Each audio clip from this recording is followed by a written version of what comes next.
I'm walking down the street. I do want to say to Doni and many of you in this room that over a very long career in this city, all of you have helped me and my colleagues tell the truth and to try to tell. I may not look like you and you me, but Take my hat off. I'm from South Carolina, so I just... What does this event mean to you, Miss Peggy Moss? Oh, my heart, Happy 20th anniversary.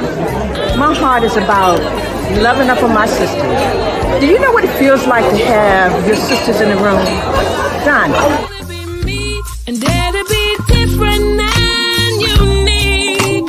I'm gonna be the best me I can be by letting His glory shine through. I am beautiful, I am blessed, but not just what you see in the flesh. I'm free from people, free from myself. There's a The doctor lived next door to the janitor, to the reverend, and the lawyer. We were together. Now we get so high and mighty that you create stress for your society because you don't like poor black folks either. That's a health problem. Get yourself together so I can stop being taking care of geriatric people and get back to pediatrics. I thank you, Doni, for all you've done. Let's keep doing it all the more. letting His glory shine through. Dare to be you, dare to be me, dare to be different and unique. I'm gonna be the best me I can be by letting His glory shine through. And I dare you, I dare you, I dare you to be you. First name's Doni, last name's Glover. In it to win it for the long haul, baby. Let's bless this week with a prayer. Thank you, Lord, for another week. Bless this show to touch somebody, to heal somebody, to enlighten and inspire somebody. And we promise to give you all the praise and the glory in your name. Amen. Our guest today is the one and only Dr. Michael Zollicoffer. His daddy was my pediatrician, and he's been treating people since forever.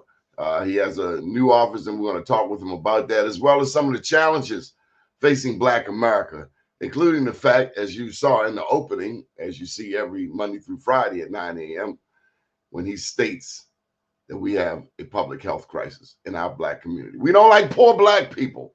Without further ado, yes, brother. Dr. Z. How you doing, Doc? Doni, baby. Good seeing you, friend. Been a while since we've been doing this, baby. Man, glad to be in the land of the living. People dropping like flies. Yeah, oh, don't talk about it. And last Tuesday was another one of those highlighted moments that we see what can happen. Life is fleeting. You can just be on the bridge, and next thing you're not here. And that's a heck of a statement, brother. In the middle of the night. In the middle of the night. And that's why you don't know when that call gonna come, baby. We don't know when that call. 187-foot drop. That's instant death. Whoa, not necessarily instant because two people survived. All right. But hey, it's a heck of a thing to challenge yourself, people. They got lucky, but you got to be ready for every moment, and you got to live life to its fullest because you don't know when that thing is got to come. So life is short, brother. We ain't here but a short moment.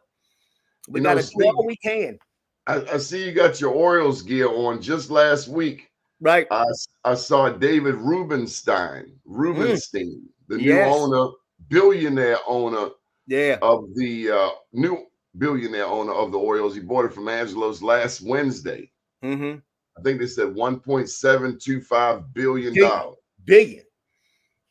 But it's got our boy Cal Ripken at least on there with his investment group and Grant Hill. So at least we got some folks from Baltimore really born, even though Rubenstein is a Baltimore man, City College graduate, etc. But it's incredible. But that kind of dollar flow is still just, it mesmerizes me. It goes back to my "we don't like poor Black people" statement. That's it. We got to look at what we continue to give billionaires and rich people, but we don't give poor people sitting in our own neighborhoods. Doc, are we too hard on ourselves? We are 13% of the population. Now, on the negative side, Black men make up 34% of America's inmates in the most incarcerating nation on earth. Education-wise here in the state of Maryland, Baltimore City, and Prince George's County are typically and historically in a race for the bottom. We look at Black business, even though we have a Black governor, a Black attorney general, a Black treasurer, a Black mayor, a black city comptroller, a black city council president, black state's attorney. Right. Economically, I don't think that we control the proportionate amount of dollars, of power. Right. You don't have the generational wealth. And that's why we always talk about it. You know, our good buddy Bob DeShields is a big advocate is reparations. I mean, I'm telling everybody, it's still a great idea. You can never break the cataclysmic effects of slavery until you equalize an economic playing field, and we have done nothing to do that. Though we have improved to move ourselves along in a socialization context, we can go to schools that are not integrated. We can go to these situations and we're not treated in the same fashion. That is a beautiful thing sociologically, but it never came with the fiduciary that you needed to make you be able to then navigate your way. And they tried. The Freedmen's Bank, the Homesteaders Act, they put it out there, then they took it back. Oh, Dad, you got what I'm going to say. You can't even holler about it. Your 40 acres and a mule went right down, ashes in the wind after Lincoln died. You see what I'm saying? If they had kept that, Donnie, I will tell you right now, if they had kept that 40 acres and a mule, we would not be in the same position that we were, because you would have had some generational wealth because land would have given it to you. You cannot break this genocide unless we get economic. And then what we did, we started turning on ourselves. So your integration is now segregated because you're not integrated anymore. Baltimore's a bunch of black folk with a poor school system. You all right, bad Dad Donnie? you must have struck a chord with that one there. I mean, it made me think of the power in Baltimore and the power that we have, the power that we could have that we don't have. Right, because we got our things in the wrong. That's why I say to people always say, let's get more black doctors, and it's going to help you sociologically. You're not going to change, and we can show that to be the case. You're not going to change the health of black people with black doctors because black doctors have no power. The same thing is what we have in the city. Even though we have positions of power, we think powerless. You see, we got to change how we produce and think. We still cliched. You are culturally dominated. When you come in this culture, it starts dictating how you perform, and we perform inadequately. It's like I tell you, if I put a black man in Japan, he would speak Japanese. You would not recognize him as a black man. That is the power of what culture does to you. And it has done the thing to us where we actually turn against each other. When we get money, we may show success, but we don't permeate success back to those who have nothing behind me. My life is about giving. I can't do it any other way. And so when that why do you care, Doc? I care because it's the passion of all of us. I am of an animal of nature, not an animal of man. You see, so I have, and I'll say this to anybody, I metamorphosized many years ago to be moving and generated by the emotion of nature, which is equality. Nature does not murder people. Nature does not hate people. Man does. From his learned, crazy world of being culturally stimulated to move to a place that he doesn't belong. When I look at that 4-year-old baby, that's why I love pediatrics. That baby still smiles at me, loves me, no matter how wretched his home situation. But don't see that baby at 12 months. Don't see that baby at 2. He starts taking on the cadence of the societal bamboozlement that goes to all of us. And it ain't a good thing. It's about hatred. It's about dislike. And so that's why we live in a world, because we step out of step to what nature gave you, which is inherent, innate love of people. I live that love. Every day I get out of bed, I want to be and touch a human being. I live off people. Got to give your heart, your dollars, everything I have is for someone else, not for me. When we make it, I make it. And that's what we use. Doc, so many of us, if we were to become a medical doctor and we're able to put M.D. behind our name, we all of a sudden have moved to a different neighborhood in Park Heights. Well, oh yeah, I remember Park Heights. I remember North Avenue. I once experienced that. That's true, Donnie. We've arrived. Right. Donnie, say what's wrong with it? I'll tell you. Let me show what people illustrated what you talk about going to my dad at where? Garwin Medical Center. When was that, Donnie? I'm gonna tell you when Garwin was built for people can hear a little Baltimore history. 1969. I would say 78. I remember 77. Actually, that was the 74. We built the second part of Garwin. When you go down and look at Garwin, you see two different brick colors.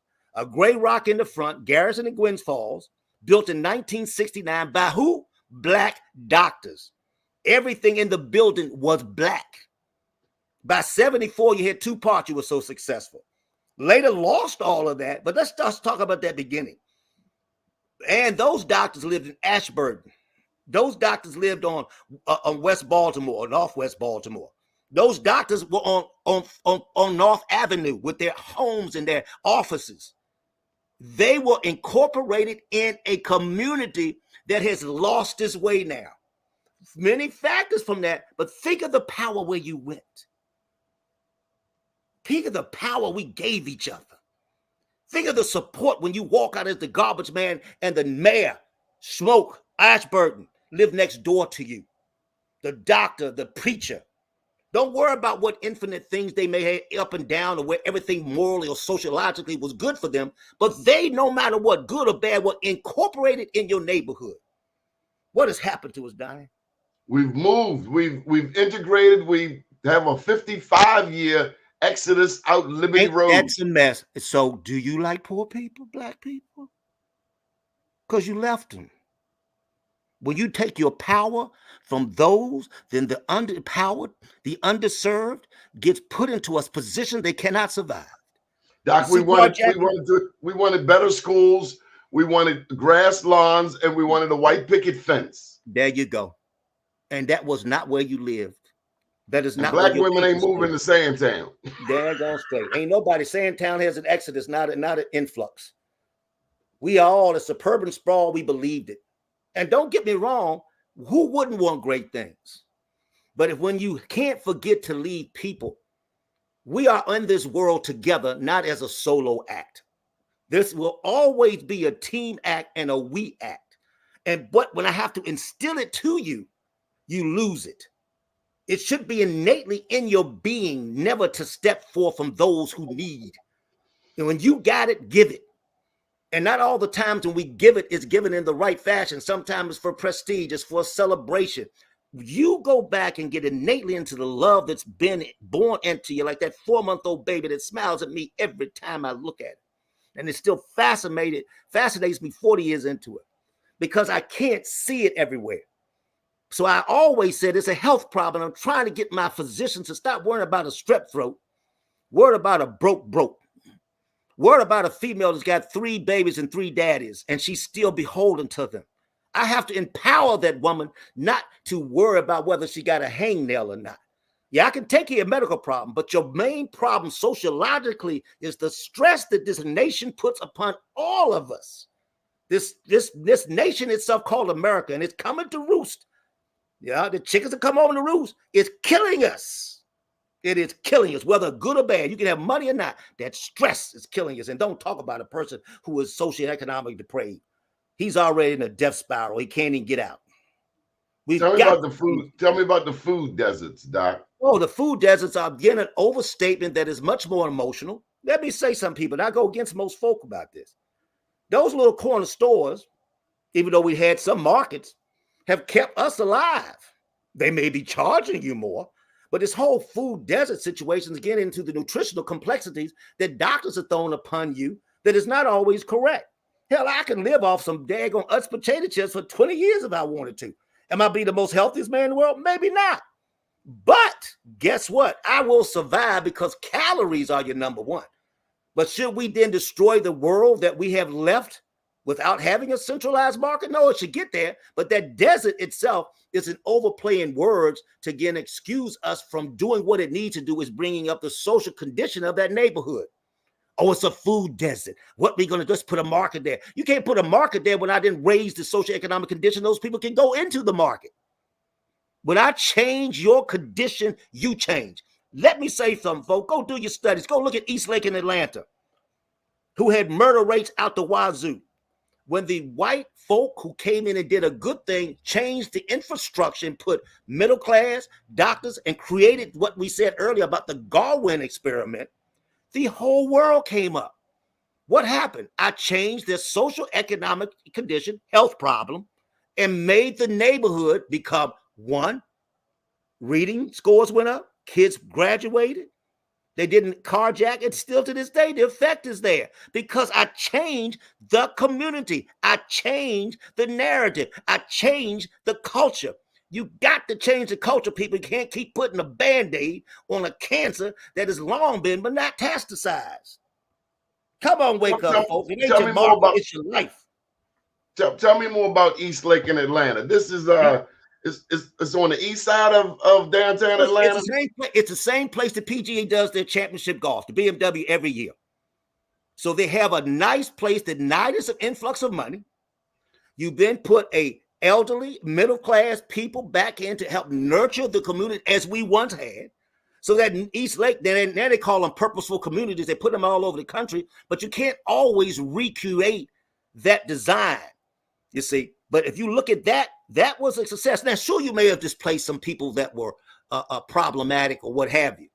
They're going to be negative. There's no real 100% cure that has no critique to it. But as a whole community effort, you change a community that had murders out there, let's just say 300 a year, went down to less than 10. How did that change, people? Not that you didn't just stop the murders, because that should not be your benchmark as we put it so much in Baltimore. It's the success of the community. The murders come down with that success. Well, that's what I'm saying. Look, we got all of these. We got blacks in position. We had a black speaker of the House. Ain't that I remember when Mike Bush was the speaker, or when Mike Miller was the president of the Senate. Black politicians got dogged. Yes. Only Joe Carter Conway, I remember, really stepping to Mike Miller and treating him like the sucker he was. But yeah, because he bullied black elected officials. But we got all of these blacks in position now, and I'm just hearing a lot of this, a lot of rhetoric. You hear a lot of the thing of the what I call the woke mentality. The internet has not only affected young people, it's affected even those in power. You're motivated by saying, I want to be liked and not being a person that wants to be fixed. You know, when we come to fix stuff, we don't need to like them. Even the things that we went up that people went against. What were you talking about, Jill Carter? She didn't want this incarceration of young children, and she's correct. I don't care if the whole world went against her. Guess what? You need to do it on the pre-side, not the post-side. You got me? You get a child changed by changing his environment, home and school, to make him be what we were. You would not find a 12-year-old carjacking anybody in 1970. It would never be in the thought process. Your booty would have been whipped. The reason you do it now, because you have no inherent discipline in the school system and you have none at your home. Some of the same problems we talk about now are already in the household. House breeds stuff. And you know I'm telling the truth, because who walked in the Carver and took their son with a gun? Mama and daddy went out to help the child pistol whip somebody? You don't think you don't have social deterioration? That to me has not been highlighted enough. It should be talked about every day. I talk about it in the office every day. I teach young NPs and PAs and doctors sociological function. I do not push the medicine as much as you have to tell in that rooms when you want an exam with a patient, change their mentality. Case in point, so people can hear me. Young black girl, 3 babies, 3 daddies. No job. Other day she came into the office because I put her assignment. The other day, you better have a job when you come back in here. That wasn't about the children. Because I know if I change her socioeconomic condition, she has then a strength over those fathers. She has a strength over her children. Guess what? She came back down and she just said, I can't wait to tell you, Dr. Z. I said, what you got, baby? I got a job, like you told me. I went to the post office. I got a job, baby. And every day she comes there, I said, and you're going to keep that job. When she comes in sick, I make sure she put the right paperwork. I said I didn't worry about her sickness. I worried about her weight in society, because that's what dictates her health. When I take the stress off and I take her to make good decisions in her life, when I give her a chance to pay her own bills and have control of her existence, her health changes. It changes, Donnie. And that's not what's happening. That's not happening in total health care. That's not happening out here in our federally qualified health centers that have been a negative, not a panacea for black folk. Godwin was your cure, and you don't have a Godwin anymore.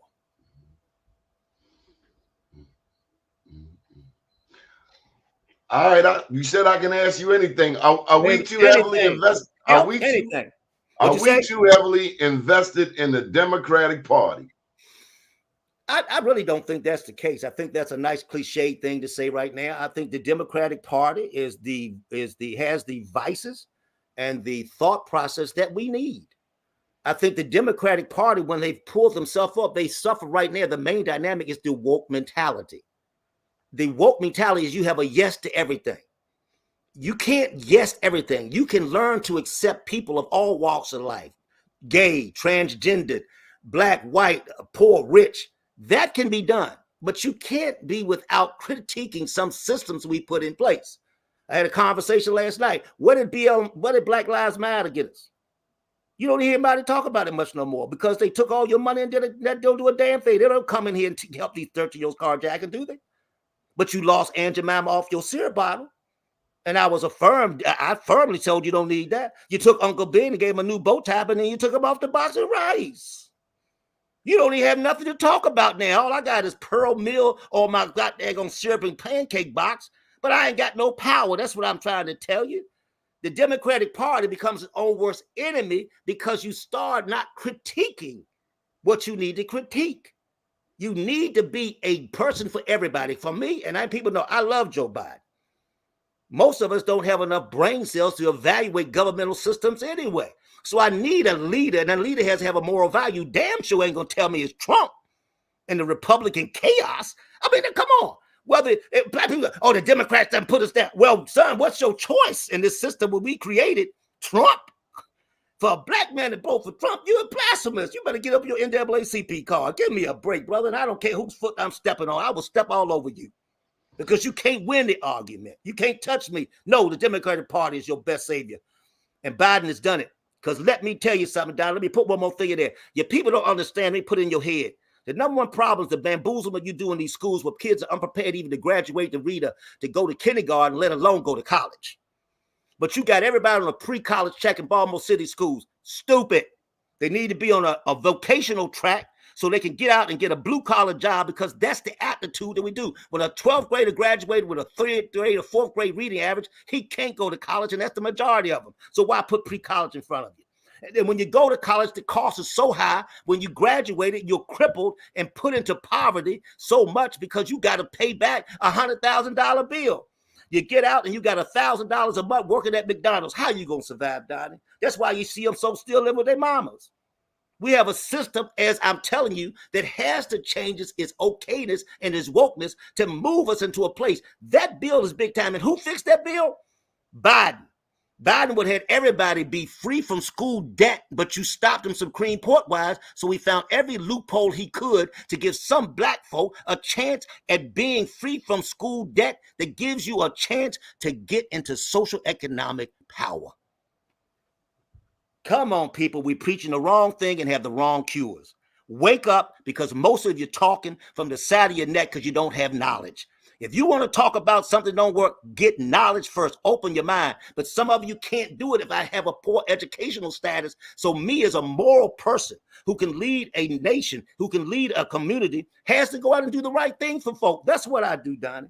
Every day in the room, I try to change it because healthcare is cured in my office, as you well know, because I keep everybody there, rich or poor. You come through that door, I don't look for nothing. I dare to give to my heart. If you ain't got nothing, I'm still giving you your help. I'm going to give you your treatment. I am not looking for anything. That's love, baby. That's community, baby. That's Garwin Medical Center. What about bike lanes? Bike lanes is the craziest damn thing that ever existed. Now, I have no problem about health, but to go back and rubber stamp these bike lanes through each neighborhood when some of them didn't want them is incredible. North Avenue is a joke now. Heck, I don't even know how to get down North Avenue anymore. Come on, man. You got more places for a bus and a bike. Ain't no black people riding no bike. Now, you could have done that in Roland Park. Have fun, brother. But no, they didn't want it. They said, hell no. Yeah, and what they did, they scrambled out that line and went, didn't they?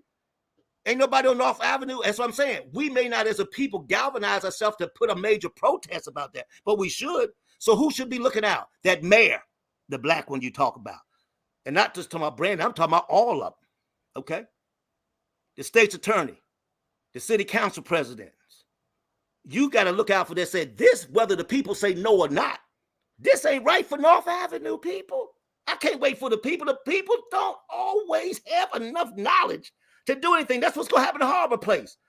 You done rubber stamp Harbor Place to put that commercialization there, and you may not be able to pull it off because then you put it on a referendum. What happens on referendums, Donnie? You know the deal. The folks don't know what they're voting for. They just check yes. Yes, you rubber stamp it.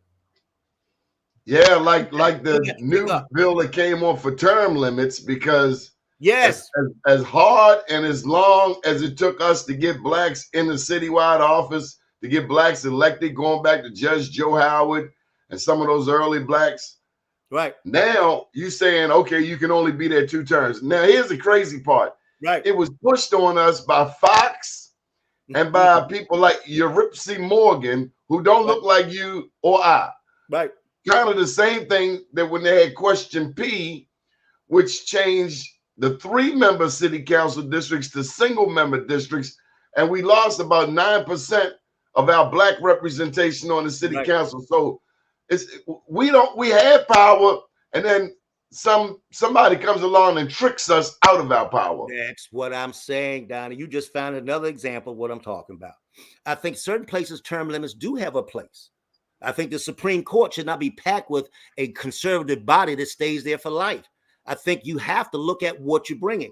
But a council who was elected by the people should continue to be for the people, no matter if it's 50,000 people. Can it become a problem? Yes, but long as we do things to help that which is underserved, that is a positive. So everything, a term limit is not needed. But daggone it's needed in that Supreme Court, because that's what's killing us right now. Roe versus Wade return. How 50, 40 years later, you say something against the same thing you voted for in the same court. Was it a wrong decision the first time? No, it was a correct decision. Give people a right to do what they want with their bodies. It's a wrong decision to put people in harm's way, which we have now. People are dying every day or trying to find inopportune situations to get health care because your state won't provide supportive things for an abortion or a termination. That's a bad decision. You see what I'm saying? Doc, I got to go back to this food thing. Back to the food. What do we make of the food being served in the supermarkets? I'm thinking about breasts of chicken. A breast of chicken these days is about as big as my arm. Right. A chicken wing looks more like a pterodactyl wing. What's going on, and what's it doing to us? Now, those things, let me put it into a situation. Sure, we know that people are putting antibiotics and hormones, but you have a choice. You can get hormone-free, you can get range-free this, range-free that has none of those stipulations on it. So you have choices. It may cost you a little bit more, but you have choices. The real things that we do to each other with estrogens and things of that, which are hormonal variants that increase the size of the various poultry products or even beef products, they have an effect on what we do, and we should be respectful for it and get away from it. But in it itself is not the true situation. The true problem that hurts us is caloric intake more than the estrogens and the antibiotics. So if we take that muscle down chicken wing, like you just stated, and eat it, it is not as bad to eat that one wing, but to eat 20 is a problem, black people. That's where your problem is, caloric intake. Anyone been to Europe? I talk about this in the office and teach my students all the time. When you go to Europe, you go into a house. You ain't gonna see no Samsung with 2 sides.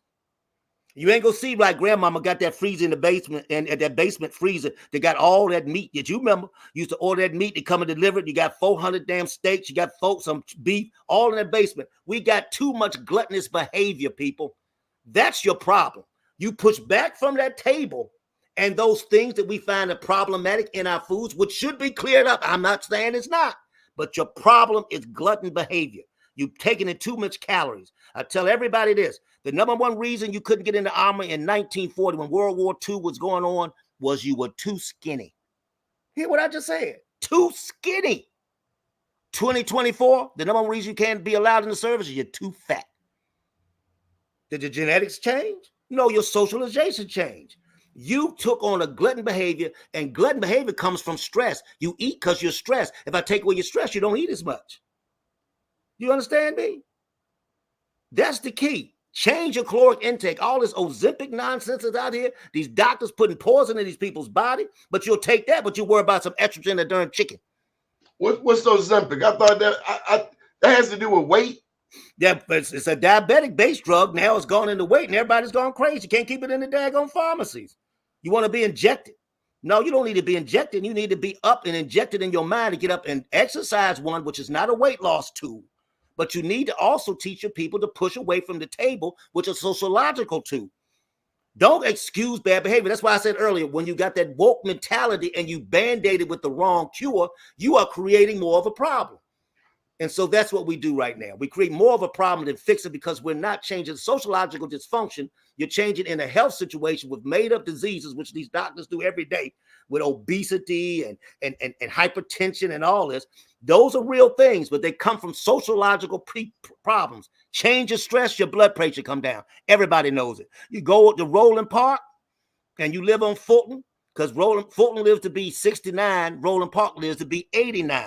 If I take a Fulton person and be adopted by a Roland Park, his health changes overnight. Why? Because I changed his sociological condition. I changed his stress. And you don't have liquor stores on every corner and fried spots, fried chicken. Come on, baby. Come on with it. You're saying everything I'm saying. And each one of those fried spots, not the fried spot, is that you eat too much of the fried food. Not that the fried food is a bad thing. You taking in 4,000 calories a day when you only should be doing 1,500 to 2,000. Change your intake. That those places be in your communities or not, and no one should be out here drinking like this. But we love it so much, you legalize marijuana, son. And I'm not here against people smoking weed, but when you continue to make accessibility to things that give you mental issues, where it deadens your viewpoint of how we function in the world, that's a problem. You made a problem with alcohol. You wouldn't have a DUI if you didn't have an alcoholic drink, would you? No. That's what I'm trying to get you. You got a sad people and give them substance to then null their sadness, but you don't take care of their sadness, and your doctors are not equipped. Your mental health system is a joke.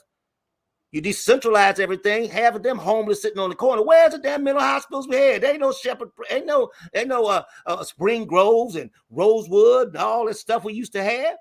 You decentralized it and did not put the Band-Aid over the right abrasion. And we suffer for it, son. We suffer for it. We don't have enough to take care of the things that we're creating. Is mental stress, baby. America is a mental metastasis. Black men make up 39% of the people in prison, but we as a collective are only 13% of the population. America has 5% of the world's population, but 25% of the inmates. People you and I grew up with, black men, can talk more about doing a prison bit than they can being on a college campus. You're very mass true. Incarceration. Your thoughts? Mass incarceration is an absolute joke. And it's not that they built prisons to put us in, but they did build prisons to put us in. You get my point? Once you sit back and give a profit to something, then you feel that profit margin with anything. But it's the same thing I just talked about obesity. When you got a situation that is sociologically inept, which it is, and you don't fix it, you create more of that problem. You just create to put more people in prisons with the reforms that we just put together. You want to take a younger person, put him in the system to try to fix the problems he usually had before he left his home in the morning. So that's more people going into the system. So we treat sociological processes that then feed a system, but yet have no endpoint. A life or death sentence does not stop somebody from murdering. In fact, if you look at the murder rate, you don't have a point of resettling any of these murders. It actually looks good to murder someone. You ain't got no 90% rate. You barely can catch half the suckers. So what I'm saying to you, we have got to fix society so it does not feed it. That's when you educate your population of your children so they don't carjack and ain't a part of the system. And you get them an educational milieu so they can reason themselves to a better place. You won't fill your jails when you bring your conditions of life up. You don't see it, and you said it. I can put black people in Roland Park. They don't go to jail. And that's a part of what I'm talking about. Even we talk about Westmoreland. I'm not negative. We wonder if we got a black government, but Westmoreland grew out of Guilford. Does anybody know he lived in Guilford? Guilford is the richest place in Baltimore City, people, but we don't talk about it. How did you get the richest place, but you call yourself a public servant? Oprah called my brother a public servant. And I love my brother, but that ain't no public servant. A public servant, they'll make $1 million a year from the Robert Hood Foundation, supposed to help poor people, but we didn't do that. That's a problem to me. You got we can't be critical of an African American, certainly not the first African American governor, can we? You can't. I can. I look. Yeah, I can. I talk real. Well, I talk real. He told me when I went to his home for Black History Month that I've been critical, and I really didn't crack on him. I didn't. I just thought I was saying the truth. And that's true. And you were, Donnie. And you got to speak the truth. I'm not bad at West. I said we as a public have to understand. Didn't I say we didn't have knowledge? You got to have knowledge. I'm not saying, here, answer the question, son, so I can humble you to the point where you can look out for those that are underserved. You got what I'm saying? We sit here. The one thing I love about Sheila, yes, is that she can walk anywhere in this city. Right. That is a true statement. She can walk and I mean walk down the street and people know it. You got people running in this mayor's race and people wouldn't recognize them if they walked down the street. You could recognize Hogan and you would catch Hogan walking down the street. That's right. But sometimes, and this is not a plug at all for the Orange Man. I'm anti-Orange Man. But I do like the fact that under Ehrlich, under Hogan, schools like Coppin got money. Right. That they never got from our own Democrats. A lot of that is a falsehood. I'm not saying anything against you, but actually the biggest thing when people talk about Trump gave stuff to HBCs is not Trump. Yeah, Trump ain't did a daggone thing for anything. But other ones did. Hogan to me is a ubiquitous independent. He's not a Republican. And I wish he would take that moniker from him. We all like Hogan because Hogan was good for all people. I know I did most of the COVID commercials for his administration. I was out there singing the sign to protect black folk. I did stuff at his press conferences. So Hogan has no critique from me. And now he's really got a lot to be dealt with as we deal with the congressional races. But you are correct. We need to look at how we change some of the ways that we identify these situations. Some of these mayoral accounts, even though we don't know them, are from the neighborhood. You know, they are some people we need to listen to. And I've always advocated and said to some of the candidates so far, you need to really create a governing board with a lot of people from the hood who run for office, who have great ideas, who don't have the financial wherewithal to run with the top 4 or 5. And it shouldn't be that money dictates our mayor. It should be the cause and effect of what you're going to do for our communities. Listen, from the bike lanes to the Roland Park health disparities from 89 to 69, you got to be sensitive to have people such as me, what you do on this show, and on that board of conversation to help you learn how to set public policy. You can't keep going to these daggone Hopkins in Maryland. They've been there forever, talk all this diversity, go back and talk all this DEI, which is the diversity and inclusion processes. But you ain't changing nothing. Black faces throughout. You ain't got Levi Watkins anymore. Could you tell black people who are in position, maybe even in gatekeeper positions, but African American, can you tell African Americans who've been elevated to certain positions that white people said it's okay to open the door and let your other brothers and sisters in? Can you put that PSA out there for me? That's right, baby. Stop not liking poor people. You said it. You got it on your show board. I'm so glad you got that little sound bite. You are correct, but you got to want one thing. You don't have to continue this plantation mentality to say it's okay to field the field, Negro. Okay, that's what you got to get out of it. That's why I said when you didn't get that 40 acre to mule and let it take off, you created the field thought process and the field Negro against the house Negro, and we work from a house Negro. And you don't understand it because you don't want to talk about it. When you took Aunt Jemima from her bottle, you thought it was bad. I ain't never thought Aunt Jemima was a slave. She was my grandmother that made my pancakes taste good. So I don't care what your BLM wants. You got bamboozled, people. All right? Where are all the actions of the black people who stood up for blackdom to help initiate this whitewashing of all the past? You can't whitewash a white man that shot black people. You can't wash out a Confederate daggone monument. No matter how much you take them and store them, the mentality is still there. Trump shows you that. All you let the people not burn the crosses in the front yard and they burn them in the back. You've been bamboozled, people. They still got the Klan. The Klan mentality is there. Trump shows you that. And 75 million people voted for that mess. I love Robert De Niro because he's a white man critiquing the white infrastructure because he calls Trump out and he says it's the vernacular to say that. He wonders how can it be that many stupid people? And that's what we're talking. So black folk, get out of saying it's okay for Thomas Jefferson to have Sally in a room stuck in a house and he fathers children by her. And you think it's okay So you then let that power structure go on and incorporate that in your lives. Get out the house and go join Harriet Tubman and show how somebody can get to freedom. And like Harriet said, I did 700, but I'd have done more if I could understand they were slaves. Now, Doc, you said that, and I wrote that on Facebook, and darn if Facebook didn't come after me. You know, I had a page with about 200,000 people on it. And Get they out took of here. it. Yeah, they took it because that was one of the things I said. Now, they say the quote is not her quote, but she freed, according to Wikipedia for one. Right. Technically 72 people by herself. But what they leave out is she freed nearly 800 with the help of the Union Army down in South Carolina at the Combahee River. There you go, baby. But people want to tell us our history. Let me ask you this, Doc. Do you have Native American, Indigenous American in your DNA? No question. All through Carolina. But when you go to Ancestry.com, and I got the test box right here, they don't have any category for blacks with Native American, Indigenous blood. So how can they tell me who I am? My daddy say great-grandma was a Blackfoot Indian. I saw her picture. She's looking real stoic. Right. And so many more of us. But people like Skip Gates at Harvard say only 2 to 3% of African Americans have indigenous blood. I'm like, so you took all of these people's DNA and checked it out. Right. That's where you get the bias of statistics. You see what I'm saying to you? You're right. That's the wokeness I'm talking about, coming out with the wrong information. You see? So Skip Gates, wonderful. Go look at Ancestry. But don't, because you didn't find it, don't go talk about it. Donnie got and it's your family. It should be discussed whether it's genetically there or we looked at you or not. That's irrelevant. This is what's told to me, just like you said, the story of what you said with Harry. That make a difference if it's true, because it's symbolic. We just saw the 10 Commandments this weekend. All that ain't true either. Okay? Oh my God!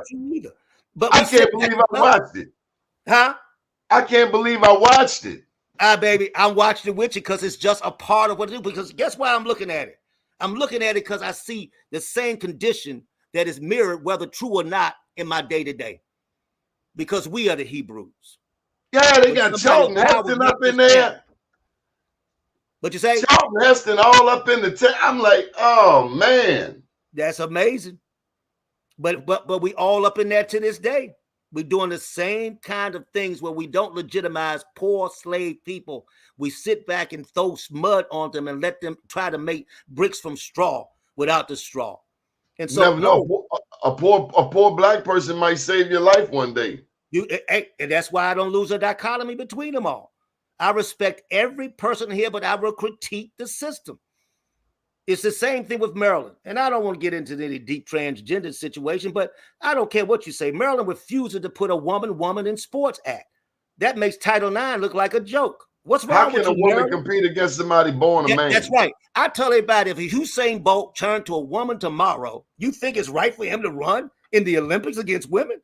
Are you insane? I don't even know where your brain is. Okay, where is your brain? That's ridiculous. Change the law now. Women work with women, men with men. That's why you don't hear when women turn to men, because they're not going to be a competitive force. You don't hear nobody even talking about it. So if you're not talking about that, you're unfair to talk about it in the other direction because you're not equally yoking the argument. I can fix the problem anytime you want to. It's ridiculous, the conversation. That's what I said. Democrats, you talk in a wokeness that ain't even logically woke. My challenge with the blacks in that LGBTQ movement is the blacks are there until they get across the finish line, and then they revert back to the same old racist ways. Tell you, Dottie, it's a joke. It's an emotional bamboozlement. We need to get a core value change. And that core value change is when you set a benchmark for schools. And it ain't worried about whether Sondelise is the head or who's the head. Because even when Alfonso was there, it didn't make a difference. We have a poor system to educate. An uneducated mind cannot synthesize data in any situation. That guy Alonzo, Andres Alonzo got rid of 75% of the principals. He got rid of all of those big mamas who were principals. He got rid of them black women who loved. Yes. Malcolm X said you can't serve a people if you don't love a people. I don't think the Teach for America white ladies gonna love our black children like black women. I just don't think it. I've never gotten evidence to make me think it. Right, and I'm with you fully. And I think the evidence is true. What do we see now? A total deterioration in socioeconomic fiber of our young people to this day. And guns in school. Don't even talk about it. We can fix the gun problem like Japan did. Outlaw the damn things and stop playing games. You cannot, like a sick mind, you wouldn't have put guns in the hands of people at Spring Grove because they cannot synthesize. And when they have a moment of psychological dysfunction, they pick up something in their inner life needlessly because I gave a tool of hatred and death to somebody who should not have it. This country is too sick to have its mentality that way. The Bobbies in England, I'm educated about it, don't carry guns. When you walk into the bank robber, he says, "Oh, you caught me," and puts his hand up. Not in America, because you bred a Western thought process, wild, wild West, that you use guns to settle your thing. And you cannot allow this country. So that even though we may not be able to do it, you have to open up the conversation. We need to rid ourselves of guns, period. Hell with the gun range. Hell with your hunting. You have a society that is sick, and it's getting sicker. That's why the young lady... Go ahead. Go ahead. I said, that's why the young lady who got the 13-year-old took her car keys out here at Arundel Mills the other day at the McDonald's was scared to pop that little sucker upside his head. He acted like he had a gun. You know, back when we were younger, if I saw a 13-year-old try to do anything, I'd have yanked his little self by his neck and gave him what his mama should have done. A spanking, or he's going to get my mouth, said something to you. And it ain't got to be if you're scared about physical contact, but you need to have a way of inciting discipline into your people. And you need to be able to pull folk up, and I shouldn't have a fear of dying. We're scared. Because I want to correct you. We are scared of our Scared children. as heck, baby. We're scared of our children. You are true. I know every time I walk out here from Sandtown, I think different than I did 30 years ago when I came. I think different. I look around that alley. I look around everywhere. I got one son, Doc. I got one son and one daughter. And the day I'm scared of them is the day I need to go home and meet, that is a true statement. And meet my maker. Because I refuse. What your daddy tell you? I brought you in this world, and I'll take you out. The day I'm afraid of my child is the day you need to take me home to the king. And I think you bring a good point, because if you go back to the Garwin days, and I used to go do house calls. You don't see no doctors doing house calls much now. But Dad would go out there until we go to the projects, the high rises, baby. And I'll be in the car because I was the oldest, and he's hit me out there. And I'll be sitting out sometime waiting. When the hell is he coming out? He'd be up there an hour. And then he'd come out and say, "Boy, what's wrong? You look scared." I said, "I was scared out here on the street there. Well, I thought somebody was going to get me." He said, "Hold up, son. Let me tell you something. You see the guy up there in that Eldorado with the big hat and the fur coat?" I said, "I see it. That's the pusher. When I walk in that building, if somebody touches me, they answer to him." See, that's the code of criminality that you don't have. I didn't say he was right by what he did, but he won't let no one down the people who helping the people that he is causing harm to. So he says, "Son, when I see you in this car," he wouldn't let a flea touch your back. Because if they talk and hurt you, they answer to him. You don't have that discipline of even the worst of the worst anymore. Because now if grandma walks across, we shoot at the whole street, kids, 2-year-olds shot. You would never seen that. We've lost our humanity, Donnie. It is from the home. It is from the school. It is across the board and has to change. And it's from us as doctors that need to reorient what we call a health problem. Your health problem is stress and socioeconomic deprivation. And you need to be talking about it in the school and get a job to your patients, just like I did that young lady I told you about earlier. Our black women are increasingly making more money, and social media got them taking off all their clothes. Oh, Jesus, don't get me started. I got to get you started, Doc. Don't get me started. That is one of the things, again, I talk about every day in the office. I'm going to say it to you, black folk. BBLs, Brazilian butt lifts, stop it. The most dangerous surgery out. I've had 2 patients of mine who got infections from it, had to put them in a hospital. And what are you doing? Because I went back to look. Before the internet and the shake your booty in your face and get a man syndrome, there were hardly no BBLs. So don't tell me it's not sociological. You're trying to buy a relationship that uses the humanity and the sensitivity of a relationship. And so when you go and write saying we shaking our booties, been out here, it is that. That's always been. Now it's so instantaneous, it changes your mindset because now you have culture fixing up how you see yourself. When you do that, you have low self-esteem and you have insecurity. Doc, I saw one politician on TV. The fake eyelashes were so heavy you couldn't even see the eyes open. That's right. I thought she had some heroin up in or something. I'm like, open your eyes up. I got you. They so long, sometimes they look like awnings to keep the sun out, baby. I don't know what the heck's going on. But that's what we're saying. Whether it's a BBL or changing your image with filters or doing anything to look good on a social media is a problem for your self-identification and your internal power. You're not Harriet Tubman looked like nothing, but she was a powerful woman. A woman that even the Jacob military gave you. I love some Harriet Tubman story because she shows you the power of what you can do. Ain't got nothing to do with a man or a woman. And I'm tired of this thing that we got to say in this community. Black women have been raising strong black men by themselves for decades. Stop acting like you can't have a single parent home and don't be vilifying it for everything it can do. If it gives you a decent moral value, I don't care if your daddy leads it or your mama or both, you should end at the same place. A woman doesn't make a person turn gay or turn into something that he's not. Your genes say it's testosterone, and I teach you how to care about you by emulating what you should do. That's why when people come into my office, I say, don't raise your children. We got to raise them. No, you raise yourself. Because when you raise you and you take the challenges of thought and emotion on, and you change as a person who can walk the good walk, then your child comes along for the ride. You got to get out and set the example, people. We as a society are not selling an example when you take our society, our communities, and strip them of its power, such as what we talked about in Ashburn when the mayor and the doctor and the preacher was there. That's the power that sets the standard for your child to be able to move to a positive place and not continue to be vilified by a system such as our public school system that is failing them every day when they can't read, write, or think. When you can't read at a third grade level in your 12th grade, you cannot think, people. You can't rationalize. That's why a mother, a child, and his daddy went into Carver to pistol whip somebody. People understand me. You can't stop telling that story. That's social determination. You would never see a family affair to go pistol whip a person, and the kid got his own gun, and you told him to get it. Then somebody falls out to school, shoots at you, you shoot back at them, the gun falls out, somebody jumps from the bush and steals the gun. That's social deterioration. And it ain't been talked enough about by Sandy Lease or anybody in this city about what went on with that. It's the same thing as the squeegee kids. Yeah, you got them off the street, but you took them into a place to reward bad behavior. Nobody had a problem with the squeegee kid if he was courteous. The only problem you had with him because he was not courteous and act like a jackbutt. But when the man comes to me and says, hello, sir, can I do your window? And I say no, then he walks away and says, have a good day. We would never have a problem.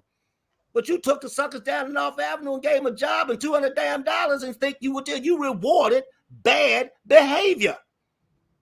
That's why I said, Donnie, we putting cures in the wrong spot. We have to stop it.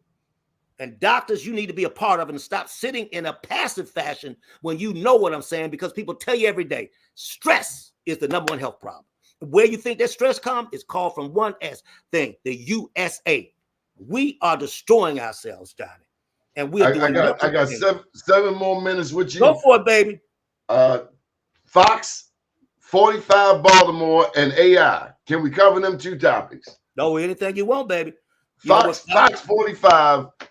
They outwork the competition, but they loop the same old negative black self-hatred news over and over and over. And Lord, don't let them find a willing black participant, because they'll take those words and put the spin that Olivia Pope can never think of. That's right. And that's why what's up with Fox? And Fox now controls not just the TV station, but Smith and Armstrong now got the Baltimore Sun.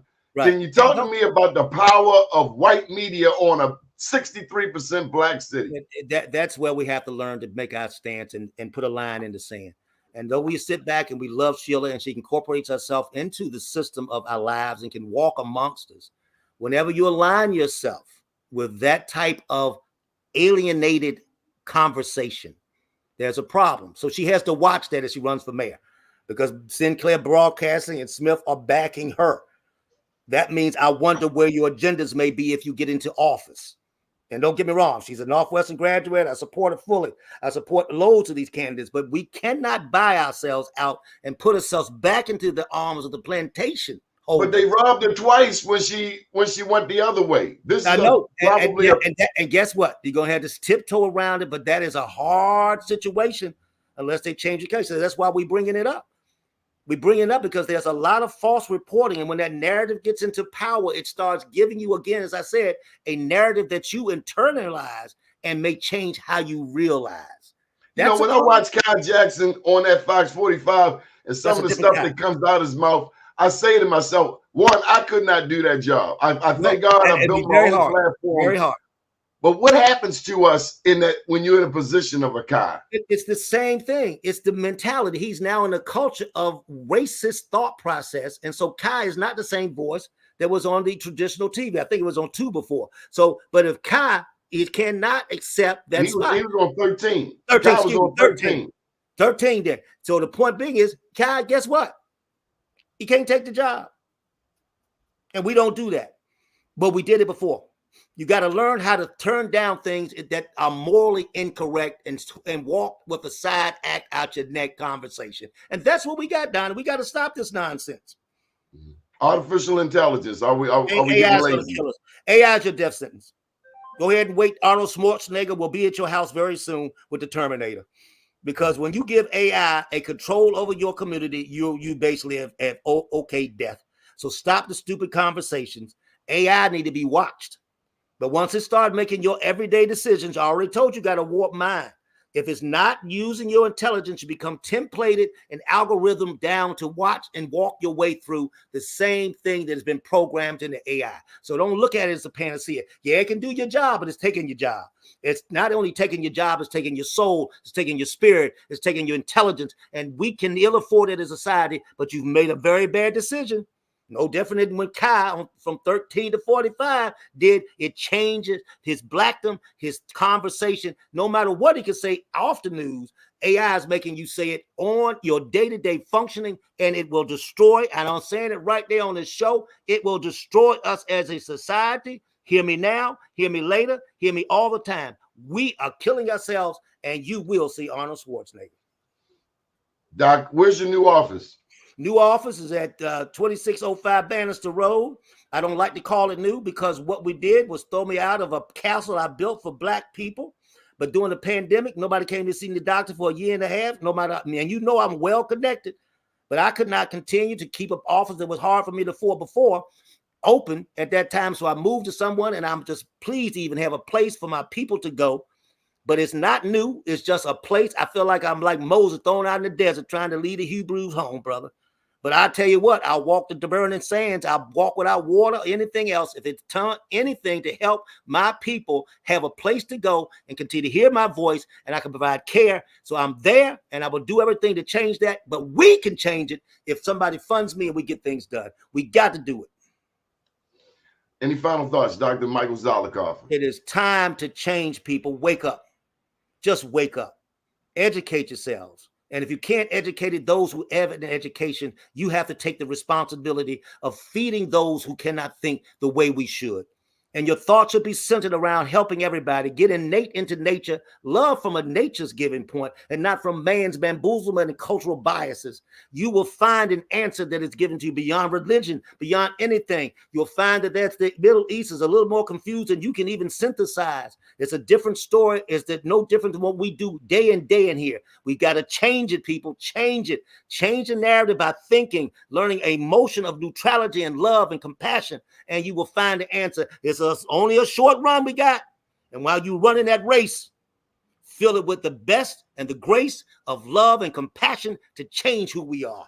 Get back to I do have one more question. Why are the Russians and the Chinese digging up the moon? Why are they putting a shovel and taking samples? I mean, I'm not a doctor like you, but God doggone it, that's the moon and that's the sun. Why are they digging up the moon?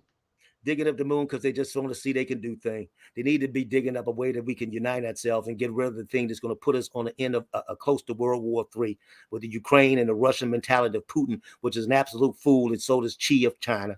Stop stupidity. That's just a gameplay and a side bet. Don't get lost in it, Donnie. They digging up the moon because they won't dig up what they need to do. It's a way that we unite this country and this world so it can take care of people in a positive note and not waste our time on some moon dust. Dr. Z, thank you for joining us this morning. You got it, brother. Donnie, we got to get it, baby. Yes, sir. Up today, down tomorrow, do your day and everything will follow. Nothing to it but to do it. I got to do it, regardless of how I feel. I am somebody. I am my brother's keeper. Good morning, world. Later, y'all. Yes, sir.